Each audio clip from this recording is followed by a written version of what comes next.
The MLB All Star game is tonight at 8 p.m. and so today I'm going to be going through every player who is on the All Star roster and telling you whether they deserve to be at the All Star game or if they don't. There's a long list of snubs. That's not really what we're going over today. Maybe I'll mention one or two, but the main reason for this video is to tell you, should these guys be all-stars or is their name kind of carrying them past into the threshold? Like and subscribe if you have not already. And make sure you use code Century17 on SeatGeek to grab yourself $20 off your first purchase of $50 or more. Go see a game right out the All-Star break. All teams will be playing, I think, starting Friday. Try yourself a game.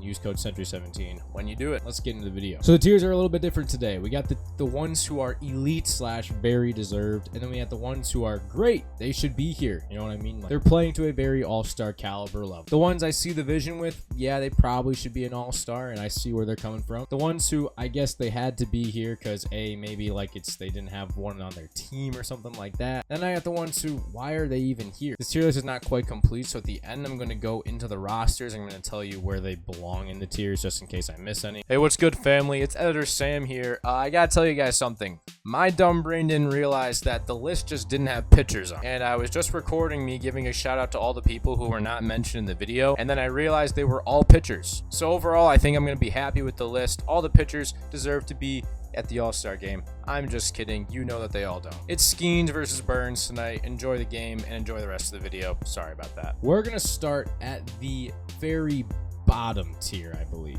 Why are they even here? I think there's three guys who belong in this category. Pete Alonso for a couple of reasons. Marcus Semien and Luis Ariz, dude. So I got Baseball Reference pull up of most of these guys. Pete Alonso is a weird one because he is mostly, they have two other guys on his roster who should be in over him. Pete Alonso's not having a bad year. 19 homers, 240 average, an OPS below 800, whatever. But Brandon Nimmo should have been an all-star over him. I'm not quite convinced Lindor should have been an all-star, but I would say that I'd put him higher than Pete. Just a weird way that he's in. And then Marcus Semien is a starter for the all-star game. He has a 703 OPS. He's a league average hitter, and he's gotten hot to get back to that point, and he's starting the All-Star game. Not quite sure why he's there. And then Ariz is hitting 310, but he's got an OPS at 720, almost 400 at bats. I mean, 310, great, but nothing else. Nothing else. I really don't know why these guys are all-stars. The guys who I guess they had to be here include David Fry, who's, don't get me wrong, he's putting together a really nice season, kind of more of a platoon kind of role, first base, outfield a little bit. Having a nice year, but I probably would have put other guys in over him. However, he kind of had to be here. It's kind of the point of the tier, you know what I mean? Willie Castro also having a very nice year. He's kind of been a weird platoon, defensive replacement kind of guy. 774 OPS, 7 homers, only 339 at bats right now. I guess I shouldn't say only, that's quite a bit. He's having a nice year. I'm not really quite sure he should have been an all-star, a better first part of the year than now, but feels weird. But I think Mookie Betts has to go into here. I mean, he was vying for the starter spot, but he got hurt more than a month ago now. It's guys like that. It's kind of like Bryce Harper a couple of years ago. These guys shouldn't really be in the all-star game, you know what I mean? Mookie's one of the faces of baseball, so I guess he had to be here. That's kind of point of the tier, but I just don't know if he should. In a similar way, I put Kyle Tucker here. He's only at 60 games. Like, we're both right around 60 games. Putting them in, I guess it's not really over anybody because there are replacements who come in to play for them. It's weird to call them all-stars and they only played 60 games. However, there is a guy who we still have to give props to. It's coming up later. Jackson Merrill really cooled off. He's got about 745 OPS. He went on a run where his name was being said a lot in Padres wins, so he kind of had to be there, but his season numbers now are just kind of average. Then Teoscar, who is actually hitting pretty high up in the Dodgers order, has home runs, won the home run derby last night, but I'm not really quite sure I would have put him, especially as a starter. So I guess he had to be here, but don't get me wrong, these are guys who probably should be all-stars, but they're just kind of towards the bottom tier. These three, I don't think they should have been all-stars. Ryan McMahon is having a good year, don't get me wrong at all, but he had to be here because he's the only Rocky who's going to be in. So that's kind of why he fits the tier, you know what I mean? In a similar way, I'm going to put CJ Abrams. CJ Abrams having like a pretty decent year for himself, but similar to Ryan McMahon, the only guy in the Nationals who really kind of vied for a spot. Finnegan ended up making it, I know, but Abrams kind of just was there by default. Let's move up a tier. The guys who I see a vision for It starts off with Anthony Santander. A lot of homers, a ton else, really. But people like home runs, so I see the vision. I see why he's an all-star. No, his season stats are at a very nice spot himself. Jarren Duran, I see the vision. He's like among the league leaders in doubles. Jarren Duran having a breakout year. One of the better prospects a couple years ago. Jordan Westburg, I see it. I honestly kind of lean more towards he had to be here. Like, he was having a really good year. Cooled off a little bit now. Still an OPS at 814. Can't even blame him. Isaac Paredes, again, he's kind of a model of consistency in that Rays organization. The last few years, Isaac has been really good for them. A couple controversial ones back to back here. Adley Rutschman and William Contreras kind of in similar ways. Season stats are really kind of close to each other. Adley having a down year. He's still at like 3.6 WAR right now. I think it's 3.1, but season stats are fine. Like, I wouldn't quite call them all-star caliber. William Contreras got ice cold in the month of June. His season stats are still good. 792 OPS, 11 homers, and this is out of the catcher position, so that's one thing to take into account. Adley Rutschman's stats are fine as well. About a 770 OPS right now. Not quite. It's just weird to think like it's not quite what they were. I see the vision. I'm not saying they shouldn't be all-stars. I see why they're in the all-star game, but I can't with great confidence say, great, you should be here. His season numbers are fine. He's got an 815 OPS right now. Kind of went in a hot stretch. He's fine. I see the vision. There is a lot of people in the next two tiers, so we kind of got to go through them kind of quickly. Guys who, it's great. They should be here for sure. Bobby Witt Jr., definitely one of them. He's having a great year. Was contesting for the MVP, but Gunnar Henderson, we'll get to him later, just kind of running away with it from him, especially kind of spacing him out between the shortstops. Josh Naylor having an incredible year, 22 home runs already. Carlos Correa's numbers are scary good, 896 OPS. Watch out for him.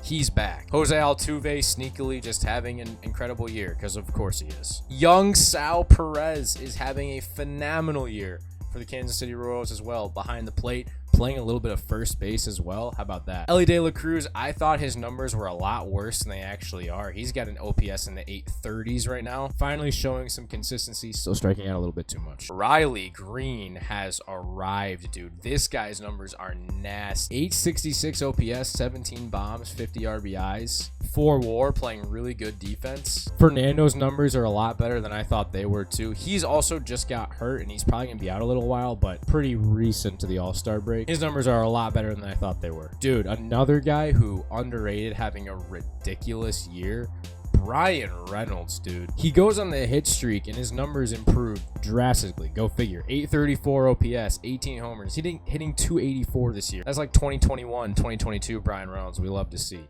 Also on a new extension. Christian Yelich, his games are a little bit low, but his numbers are just simply ridiculous. He's back to MVP Yelich, a 933 OPS, 11 homers, hitting 326. 261 ABs, so obviously he's a little bit lower down, but still. This is one that's probably going to come back to bite me real quick, because Trey Turner, it's a little bit of a recency bias with him. Why do we have Mookie and Kyle Tucker down here when Trey Turner missed a month as well? Because Trey Turner's been ridiculously in fuego recently. In all seriousness, no, now that I think about it, I'm going to bump Trey Turner down into I see the vision, but because he probably should be closer to the two guys who have a couple more games than him. Alec Boehm definitely should be here. He deserved to be the starting third baseman in the NL, especially because there was really no other third baseman in the NL better than him. Will Smith also just having a silly year. Had to make the page a little bit bigger real quick. Frederick Freeman definitely should be in the All-Star game. He's got an OPS in the 9s. Sneakily, we thought he was having a down year, but no, he just same old Freddie. Heliot Ramos is having himself a year. Kind of another guy who by default is in because he's on the Giants and no one else on the Giants is in. But 888 OPS, 14 homers, hitting almost 300. You can't really play with that. His ABs are actually less than Trey Turner's, is the only thing to keep note of. Rafi Devers is back, 977 OPS, nothing to argue with there. Marcelo Ozuna, been the best hitter on the Braves by far, and that's a team that's been depleted of hitting. 960 OPS, 26 homers, dude. This guy's going off.